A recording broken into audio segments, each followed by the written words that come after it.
आणि आता बातमी विस्तारानं आपण बघूयात। बातमी जरांगेंच्या आंदोलनाची आहे। परीक्षेचं वेळापत्रक पाहता जरांगेंनी आंदोलनाच्या दिशेत काहीसा बदल केलेला आहे। आजपासून सुरू होणाऱ्या आंदोलनात सकाळी 10 पर्यंत धरणं आंदोलन करण्यात येणार आहे। त्यानंतर शासनाकडून निवेदन स्वीकारण्यास कोणी आलं नाही तर 11 ते 1 या वेळेत रास्ता रोको आंदोलन करण्यात येईल। त्यानंतर उद्या दुपारी 12 वाजता पुन्हा एक बैठक घेऊन रास्ता रोको करायचं की धरणं आंदोलन करायचं यावर निर्णय घेण्यात येणार असल्याची माहिती जरांगे पाटलांनी दिली आहे। आजपासून सकाळी 10 वाजेपर्यंत धरणं आंदोलन करण्यात येणार आहे। शासनाकडून निवेदन घेण्यास कोणी आलं नाही तर रास्ता रोको आंदोलन करण्यात येणार आहे अशी माहिती जरांगे पाटलांनी दिली आहे। परीक्षेचं वेळापत्रक पाहता जरांगेंच्या आंदोलनात हा काहीसा बदल करण्यात आला आहे। तर ग्राफिक्सच्या माध्यमातून आपण बघूयात। 12वीच्या परीक्षांमुळे आता मनोज जरांगेंकडून आंदोलनामध्ये काहीसा बदल करण्यात आलेला आहे।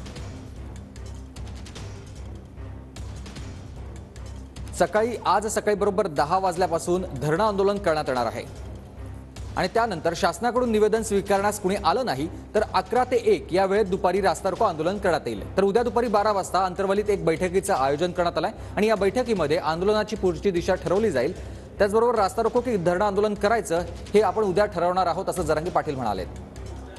त्याच्यात 24 तारखेचा जो रास्ता रोको आहे त्याच्यात आपण 11 ते 1 असा जर बदल केला तर म्हणजे कोणाला जर पेपरला जायचं असलं तर अडचण येणार नाही। ही एक बदल अवश्य आपण करावा। अर्धे घंट्याने काही फरक पडणार नाहीये।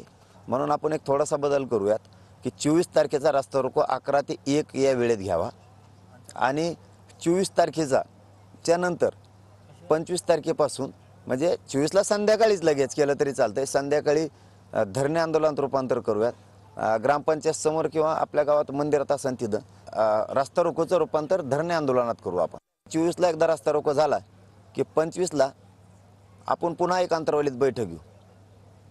रास्ता रोकोच ठेवायचे का धरणे आंदोलन ठेवायचे फक्त माझ्या वतीनं मी समाजाला सांगितलंय। पुन्हा 25ला तुमचा विचार घेऊन त्याच्यात बदल केला जाईल। 25ला पुन्हा तुम्ही 24चे रास्ता रोको करून 25ला 12 वाजता पुन्हा बैठकीला या सगळेजण। 25ला 12 वाजता पुन्हा अंतर्वलीत बैठकीला या की 24 तारखेला आपण रास्ता रोको करायचा आणि त्याचं रूपांतर लगेच धरणे आंदोलनात आपण आपल्या गावामध्ये ताकदीनं करायचं।